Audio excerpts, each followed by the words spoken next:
નમસ્કાર ખેડૂત મિત્રો, નરેશ મકવાણા 1983 યુટ્યુબ ચેનલમાં આપનું સ્વાગત છે. આપણો આ ચેનલનો ઉદ્દેશ ખેડૂતો પોતાની મિલકત પ્રત્યે સજાગ થાય અને ખેડૂતોની મિલકત જો કોઈ ગેરકાયદેસર રીતે દબાણ ન કરે, પચાવી ના પાડે અથવા ખોટા બાનાખત કે ખોટા દસ્તાવેજો ઊભા ના કરે. ગામ નમૂના નંબર 6 અને ગામ નમૂના નંબર 7 અને 12માં દસ્તાવેજી પુરાવામાં રેકોર્ડમાં કોઈ છેડછાડ ના કરે એ માટેનો ઉદ્દેશ રહેલો છે. આજે આપણે ગણોત ધારાની કલમ 17 ખ વિશેની આપણે અગત્યની જાણકારી મેળવવા જઈ રહ્યા છે. તો નક્કી કરેલી તારીખથી એટલે કે કલમ 6માં જે ઉલ્લેખ કરવામાં આવે છે તેના જણાવ્યા મુજબ જગ્યાઓ ગણોતીઓ કાયદેસર ગણોતીઓ એ જગ્યા જે છે અને એના ઉપર જે મકાન બાંધેલું હશે એ મકાન અને એ જગ્યા ગણોતિયાએ ખરીદેલી ગણાશે. પણ એના માટેની જે કાયદેસર પ્રક્રિયા જે છે તો રાજ્ય સરકાર શું કરશે? રાજ્ય સરકાર એક રાજપત્ર એટલે કે જાહેરનામું પ્રસિદ્ધ કરશે અને એ જાહેરનામામાં નિર્દિષ્ટ કરેલ તારીખે કોઈ તારીખ નક્કી કરવામાં આવે કે ભાઈ આ તારીખે જે ગણોતિયાએ મકાન બાંધ્યું છે એ ગણોતિયાએ જે કાયદેસર ગણોતિયા જે જમીન ધારણ કરતો હતો એ જમીન ગણોતિયાએ ખરીદેલી છે એ ઠરાવવામાં આવશે. અને ત્યાર પછી ગણોતિયાએ જે મકાન ઉપર અને જે જગ્યા ઉપર જે મકાન બાંધ્યું હોય એ તે મકાનમાં ગણોતિયો રહેવા માટે કબજા અને ભોગવટા સાથે સમજી લો કબજા અને ભોગવટા સાથે ટ્રિબ્યુનલ જે છે એ પ્રોસેસ અનુસરશે. એટલે ટ્રિબ્યુનલ જે છે એ ખરીદ કિંમત નક્કી કરશે. શેની? કે જે કાયદેસર ગણોતિયાએ જે જગ્યા ઉપર મકાન બાંધ્યું છે એ જગ્યાની ખરીદ કિંમત નક્કી કોણ કરશે? ટ્રિબ્યુનલ.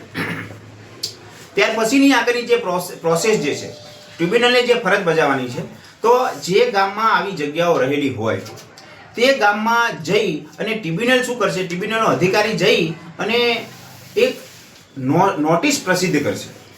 કોણ? ટ્રિબ્યુનલ. કે ભાઈ આ ગામમાં ગણોતિયાની આટલી જમીનો આવેલી છે અને આ કાયદેસર ગણોતિયા છે. હવે ટ્રિબ્યુનલે આ નોટિસ કઈ જગ્યાએ લગાવવાની હોય છે અને કોને આ ખરીદ કિંમતની જાણ કરવાની હોય છે કે ભાઈ ગણોતિયા આજથી આ જમીન જે છે ધારણ કરી એટલે ખરીદ કરેલી છે. તો જમીનમાં જે હિત ધરાવતો હોય એટલે જમીન માલિક, ગણોતિયા અને અન્ય હિત ધરાવનાર કોઈ અન્ય વ્યક્તિ જો આમાં આ જમીનમાં હિત ધરાવતો હોય તેને પણ શું કરશે? નોટિસ દ્વારા ટ્રિબ્યુનલ જે છે એ જાણ કરશે.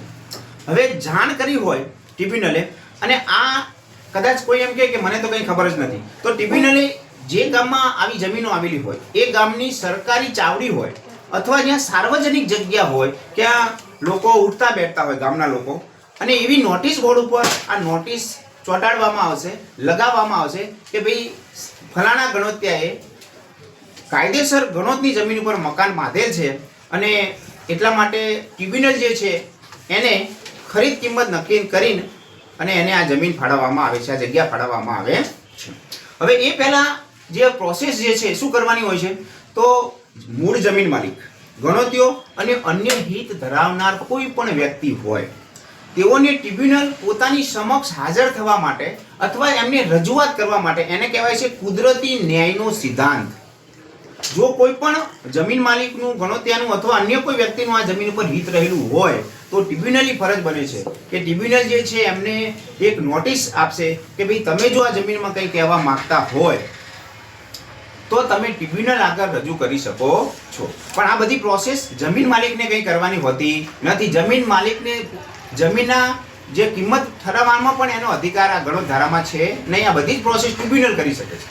ટ્રિબ્યુનલ જે ધારે એ પ્રમાણે જ જે જમીનની કિંમત ઠરાવી અને ગણોતિયાને એ કબજા ભોગવટામાં એ તારીખથી આપી દેવામાં આવે છે.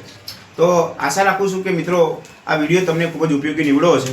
તો ઘણા બધા ખેડૂત મિત્રોને પોતાના હક પ્રત્યે, પોતાના જમીની હક પ્રત્યે જાગૃત થાય અને પોતાની જે બાપ દાદાની વડીલો પાર્જિત છે આવી ગણોત હકની મળેલી જમીનો જે છે એ જળવાઈ રહે, એમનો કબજો ભોગવટો જળવાઈ રહે એ આશય આ ચેનલ બનાવવાનો છે.